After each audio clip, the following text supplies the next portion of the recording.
Monsoon Switch. In the night the desert grew an ocean. The wall of dust hit the yard lights like a curtain. The feeder blew blue over 35th Avenue, and a voice on the patch, one I didn't know yet, said my name like shade. Ty, do not reclose feeder 12. I've got oxygen-dependent callers in the dark. Bring them to the mobile cooling bus. Now. I'm Ty Bennett, 27, second-year apprentice lineman with APS on the west side of Phoenix. My office is a bucket that smells like hot rope and rain that hasn't landed yet. My job is gloves, sticks, hot arms, fuses, and telling electricity to behave without taking it personally when it doesn't. I grew up in Maryvale, where monsoon afternoons look like someone dragged a brown blanket over the sun and dared you to pretend you weren't impressed. If the desert has a heartbeat, it's the sound right before it rains in a city not made for boats. I worked storm shifts because my body liked problems it could lift. My foreman Ramos said I had good hands and a stubborn spine, the combo that keeps you alive long enough to make journeymen. My rule, sharpied inside my lid: don't climb anything you wouldn't trust your mother to stand under. I wrote it after a backyard pole kissed the ground a foot from my boots and taught me about gravity's sense of humor. At 17:06, the radar over Sky Harbor went green to yellow like a bruise remembering why. The haboob rolled off the Gila like a slow bomb, and SRP texted our yard a friendly heads up, which in utility language means hold on to something that doesn't care about you. The National Weather Service did the all-caps poetry it does. Blowing dust, zero visibility, downed lines possible. The radio made its busy sound. Then the feeder over 35th Ave spat a blue dragon across the dusk and went dead like a bad thought. Storm 4, Ramos said in my ear. We've got multiple lookouts, feeder 12 at Camelback, lateral at Thomas, and a single-phase mess on the Indian School alley. Tie points are hot.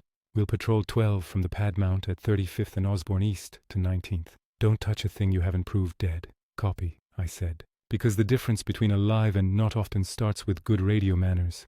The dust hit like someone turned the city to sepia. It found the edges of my teeth and made itself comfortable.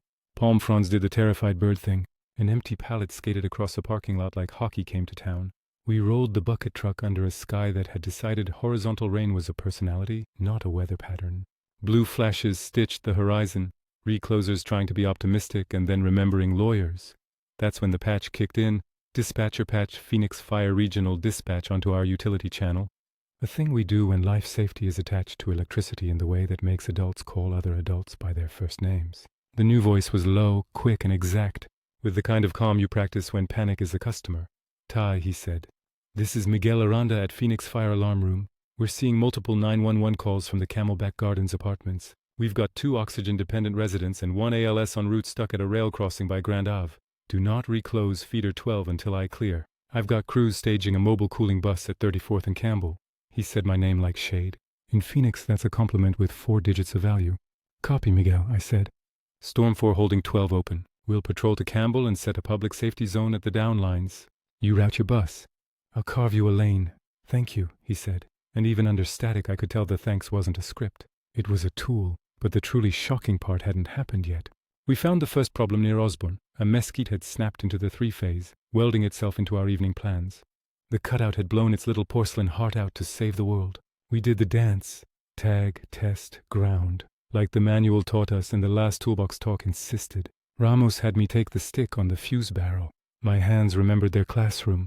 I pulled the spent like a cork from a bad bottle and dropped it into the bucket floor, where every apprentice in America has a small graveyard of glass. Miguel, I said on the patch.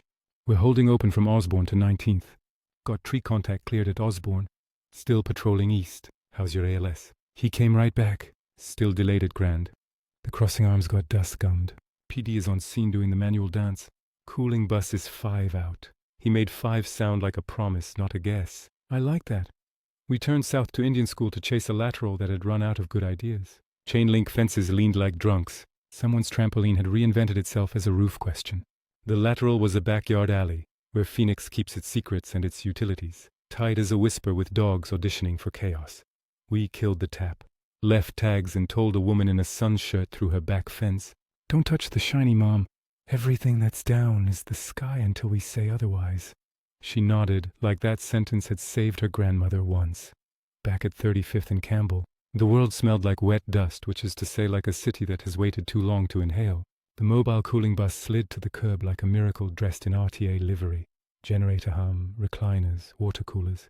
A Phoenix fire engine staged under a light standard that had decided to live. ALS finally broke free of Grand and nosed in like apologies. The apartments had that honest, long-term living vibe, stucco that had given up on being white, balcony flags, wind chimes that invented new religions. Property manager met us in flip-flops and a clipboard. "We've got Ms. Ortega on oxygen, we've got Mr. Colson with COPD, she said. "We have a backup battery that is now a theory." We got stares and fear. "Okay," I said, the way you say okay when what you mean is, "We will do this because the alternatives are ugly. Engine 6 can carry O2 bottles. We'll escort with lights through the alley. Keep people off balconies. We've got lines down and back." She nodded like instructions had saved her before. Miguel came back on the patch. "Ty, if you can give me 1 lane clear on Campbell for ALS egress, I can hold 2 more calls out of your hair. I've got heat index at 112 even after rain. Dispatch is playing Tetris with priority 2s. Copy," I said. "I'll put cones where physics will regret arguing." "Wait, don't miss this detail." Engine 6 did the stair sprint with oxygen like pros who know their ankles are valuable. We cleared Campbell with a blade of orange cones and a hand I waved like a conductor with a shovel. Mr. Colson made jokes about the Diamondbacks and then cried quietly into a towel. When the new air hit, Ms. Ortega scolded her daughter for worrying and then called me Mijo, which is a medal you don't wear, but remember. The cooling bus operators handed out cold bottles with a ritual solemn enough to count as science. When we came back to the alley, the wind had decided to argue with itself and knock the temperature down 2 degrees, which in Phoenix qualifies as a blessing. I climbed the bucket to push a lash of wire off a cinder block wall while Ramos watched the ground like it had bad ideas. My body did that thing where it becomes all angles and care. My brain, traitor, thought about a day at 12 when our freezer went out during a July outage and my mom handed out Otter Pops like triage. We ate them on the stoop and pretended we liked melting. I brought the wire clear, bagged it like evidence, and radioed. "We can reclose feeder 12 in segments once alarm room clears the life safety," Miguel said. "Standby 2, telemetry still shows noisy." "And Ty, thank you for Campbell." He said my name like shade again. I let the syllables sit in my ears longer than the manual specifies. I thought stability would come with the first reclose, but the desert had written a second act in water. At 1821, the sky decided to run the monsoon switch the other way. The dust washed out. The rain went sheets. Alley grates choked on palm boots and plastic romance. Curbside lakes formed like the desert wanted a second career. Hydroplaning became the city's hobby. "Alarm room to storm 4, Miguel said. "We're getting calls of smoke odor in Camelback Gardens B building top floor. PD on first scene thinks it's a breaker panel taking on water. Fire is en route but stuck behind a downed tree at 36th. Can you kill the B building main until we can inspect?" "Copy," Ramos answered. "We're at the meter stack. Tie glove up. We'll open at the disconnect and tag. Nobody touches anything metal until fire says clear." I did the dance. The meter bank hissed where rain met ideas. The disconnect handle felt like arguments. We killed it. The smell faded. PD thanked us with flashlight choreography. A kid leaned out a balcony to film us and then when his mom yelled, filmed his mom instead. The city went on being itself. Miguel again. "Ty, I've got a 911 from Montecito Senior. Elevator entrapment. Medical on board. Generator failed to transfer. Fire staging. If you can give us manual lighting in that lobby, it helps." "Copy," I said. "And we're 2 minutes out." "We'll bring tower lights." "Bringing light," he said. "Make it a habit." He did this to me. Made sentences feel like agreements. We parked the tow behind lights and threw a cone halo around the lobby. The generator had done the thing where it tries, fails, and feels bad about itself. Fire did the elevator dance I'm not allowed to describe because a man should only be good at one dangerous job at a time. A paramedic got the patient out and into air that could be called friendly. Family cried the ordinary miracle tears. The tower lights hummed like a baritone with good news. The patch crackled around us.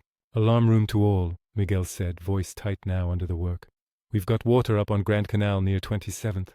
PD requesting utility presence for arcing at a downed streetlight.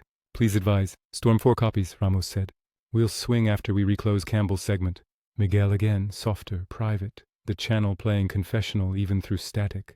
"Ty, when you're clear, step off channel for 30 seconds. I want to check in." He didn't say you okay. He said check in like a man who prefers verbs that move. "Copy," I said, and my heart preemptively found a new speed. Cliffhanger. We reclosed the segment. The lights in the complex flickered to life. A cheer went up like Sports 1. My radio buzzed with a private call. I stepped behind the truck to answer with the rain getting better at being itself. "Ty," Miguel said when I swapped to the side channel. "Yeah," I said, "you're doing good work," he said. "I wanted to hear it from your voice, not just your radio." "Thank you," I said. surprised at how much I needed that sentence to have a body. Also, he said, and there it was, the smile inside the voice. I'm sending you a pin to the west lot where we're staging a second cooling bus. We're short hands. If you can spare 5 minutes to help load 2 wheelchairs, you'll save me a second set of calls. On the way, I said, because sometimes the city opens a door and your body chooses before you do. But the most shocking part hadn't happened yet. The west lot looked like stagecraft. Light towers making little suns, fire engines, police, 2 buses, and the steel that hangs over a group of people who found safety and don't trust it yet. A teen with a Polaroid. How is there always a Polaroid? Clicked pictures of dogs and neighbors, and the cooler labeled water because proof matters the next day. Miguel stood by a folding table with a portable headset and 2 radios. Dark hair under a ball cap. Forearms populated by a tattoo line that peeked and hid. Eyes that had done the math and still chose mercy. He wore a Phoenix Fire shirt under a plain hoodie. The kind of uniform that says function more than role. He didn't make me guess. Ty? Yeah, I said like a coordination exercise. He handed me a strap for a wheelchair and for a brief second his hand rested at my wrist. Not squeezing, not claiming, just resting, the hear of it. I looked up long enough to inventory. Laugh lines that hadn't met laughter yet tonight. A small scar by his left eyebrow that looked like childhood. The heat rash where an earpiece lives on a man who listens for a living. He smelled like coffee that had decided to be a friend. We loaded Ms. Ortega, oxygen humming, into the bus. She called me mijo again and told Miguel he had kind eyes. He said gracias with a grin that put 10 years back on the night. We loaded Mr. Colson, who tried to tip me with a coupon for Culver's and looked offended when I said no. We made a 2-person choreography out of ramps and care. The bus doors closed. The generator sang at a better pitch. The lot exhaled. Drink, Miguel said, handing me a bottle, and I drank like a man who has remembered the utility of water. You okay? He asked. Ritual now, gentle. I keep being, I said. And he nodded as if the sentence fit into a drawer he keeps for true things. I thought the night would soften after the buses, but Phoenix owes no one a gentle third act. A call on his radio changed his face by 1 degree. He glanced at me. We've got reports of a power flash and downed limb across Grand Canal by 27th. PD on scene, kids nearby. Can you and your boss hit it before the canal decides to adopt somebody? We're on it, I said. And because he had said my name like shade, I added, you stay where I can find you. Deal, he said. And the word did a little warm in the center of my sternum. Grand Canal is a strange ribbon of water that runs at the speed of arguments through a city made of heat. The streetlight had eaten a tree limb and spit sparks into the bank. PD had done the keep back dance with tape and volume. We killed the circuit, dumped sand like we're good neighbors, and put the world back to a state where you could make the wrong mistake and not die for it. A kid asked me if electricity hurts, and I told him the truth. Always, if you don't ask first. When we rolled back toward Campbell, the rain narrowed to honest. The dust was only a suggestion at the edges. Phoenix did that thing where it smelled like creosote and idle. The sky to the east went black to navy like a bruise beginning to forgive. Alarm room to storm 4, Miguel said. Good work on Grand. I owe you a coffee. Cafecito's a currency, I said. We can barter later, he said, making the word feel proximate. Cliffhanger. Ramos tapped my shoulder and pointed at the bucket. 1 more pull on feeder 12 Ty at 19th. Apprentice. And my radio vibrated with a text from a number not yet a contact. Here? I looked at where the voice came from, found the word Miguel, and typed me too. Then I climbed. The last pull went clean, the kind of reclose that makes you want to write poetry about mechanism. Street lamps woke like a stadium. Air conditioning units coughed back to life with the honesty of small engines. Someone shouted, "Bless you" to no one in particular, and everyone at once. We rolled to the yard to swap glass and gaiters and log tags like baseball stats. My clothes did that weighted thing when desert rain makes them heavier than you want. Ramos clapped my shoulder. You did a day, he said in Journeyman. It means learn it and didn't die. Go home? I asked more to my truck than to him. Home is the thing we let other people do tonight, he said. But take 20. I took 20 to the west lot because language. Miguel stood by the table with the Polaroid kid, who had, of course, printed something that didn't belong to now and therefore was exactly right. In the photo, 2 men, one in a bucket jacket, one with a headset, leaning foreheads, not kissing, not posing, just the inch that says we stayed. It wasn't us. It was a dog and a kid in the background of our earlier task who had decided to model okay. Still, my chest did that inventory feeling where you check parts and find none missing. Miguel looked up like he'd expected me to return, and personal confidence is a language I'm trying to learn. You came back, he said, this time not making it a question. You offered coffee, I said. He poured from a steel thermos like a man completing a sacrament. It's terrible, he warned. It's earned, I said. We stood under a light pole that buzzed as if it had gossip. The cooling buses idled like heavy sighs. Across the lot, Engine 6 took a photo with Ms. Ortega, and she made the paramedic blush with a joke I didn't catch. The Polaroid kid pinned his dog picture to a corkboard with a thumbtack that squeaked, which is a detail I offer only because some noises outlive nights. Miguel angled toward me, so our shoulders almost did that not accidental thing. You okay? He asked once more. Because ritual is how you build shelter out of air. I keep being, I said. Me too, he said. And then he said, after? Which is not a word dispatchers get to say often on duty. After, I said, tasting hope like a new spice. I thought the last light would be laughter, but the city had one more quiet proof to file.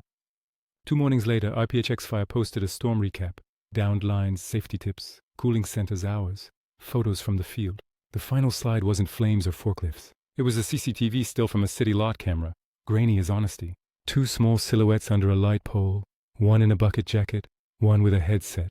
Foreheads inclined for a count you could miss if you rushed. The caption read, small, honest, enough.